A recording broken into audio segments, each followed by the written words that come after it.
வாங்க நண்பர்களே, இப்போ நம்ம எங்கே இருக்கோன்னு பார்த்தீங்கன்னா, நாம் இல்லைன்னா இப்போ நான் மலேசியாவில் ஒரு ஸ்ட்ரீட்டில் நடந்து போயிட்டுருக்கேன். எங்கே போயிட்டுருக்கேன்னா, எனக்கு பக்கத்தில் கேஎல் டவர் இருக்குது. அதுக்கப்புறம் பார்த்தீங்கன்னா ட்வின் டவர் இருக்குது. ஆனால் நான் இப்போ எங்கே போயிட்டுருக்கேன்னா, சாப்பாடு வாங்க போயிட்டுருக்கேன். ஏன்னா நாங்கள் பஃபெட் பண்ணியிருந்தோம். ஸோ அதை நாளைக்காக மாற்றியாச்சு. ஸோ அதனால் இப்போது பார்த்தீங்கன்னா நாங்கள் இப்போது வெளியே வாங்குறதுக்காக போயிட்டுருக்கோம். இங்கே A to B இருக்குது, சரவண பவன் இருக்குது.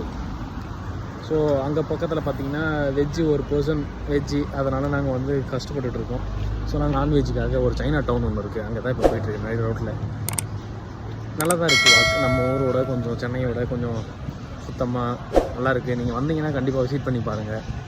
என்ன கொஞ்சம் அங்கேருந்து நம்ம அந்த ரேட்ஸ் கேட்டு இங்கே பார்க்கும்போது கொஞ்சம் அதிகமாக இருக்க மாதிரி இருக்கும். என்ன ஒரு கதை, நாங்களும் ஒரு 4 ஃபோட்டோ எடுத்தோம் கேஎல் டவரில்.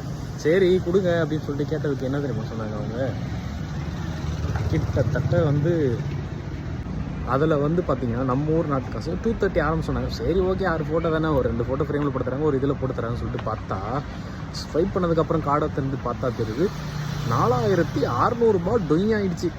அது மட்டும் இல்லாமல் நாங்கள் ஒன்று பார்க்கல, 2 வியூ பார்த்தோம்ல. ட்வின் டவர் ஒன்று, இன்னொரு வியூ ஒன்று இருக்குது. புதுசாக ஒரு பில்டிங் கட்டிருக்காங்க, 118 மாடிங்க. வேர்ல்டில் செகண்ட் லார்ஜஸ்ட் பில்டிங்கு. ஃபஸ்ட்டு உங்களுக்கு ஆப்வியஸ்லி தெரியும் பூர்ஜ் கலிஃபா. இப்போ அதையும் ஓவர்டேக் பண்ணுற மாதிரி ஒரு பில்டிங் கட்டிக்கிட்டு இருக்காங்க. இருந்தாலும் இப்போ அதையுமே ஓவர்டேக் பண்ணுற மாதிரி ஒரு பில்டிங் கட்டிக்கிட்டு இருக்காங்க. ஓகேங்களா? ஸோ அது வரட்டும். அங்கே தான் நாங்கள் அங்கே போகலான்னு பார்த்தா அங்கே போக முடியல. இப்போதைக்கு ஃபுட்டை தேடி கடை வரைக்கும் ரோட்டுக்கு போயிட்டுருக்கேன். பாருங்கள், மறக்காமல் சேனலை சப்ஸ்கிரைப் பண்ணுங்கள். நான் சொல்லிக்கிட்டே இருக்கேன் திரும்ப. நெக்ஸ்ட் மந்த் உங்களுக்கு ஒரு அதர் கண்ட்ரி ஒன்று வரும். அந்த கண்ட்ரி நீங்கள் பார்த்து விசிட் பண்ணணும். ஃப்ரீயாக உங்களுக்கு நாங்கள் சுற்றி காட்டுறோம், பார்க்கணும் அப்படின்னு நினச்சிங்கன்னா கவலைப்படாதீங்க. அந்த வீடியோவில் உங்களோட நண்பர், புகழ்பெற்ற நண்பர் அஜித் அவர்கள் ஜாயின் பண்ணி வருவார் என்னுடன்.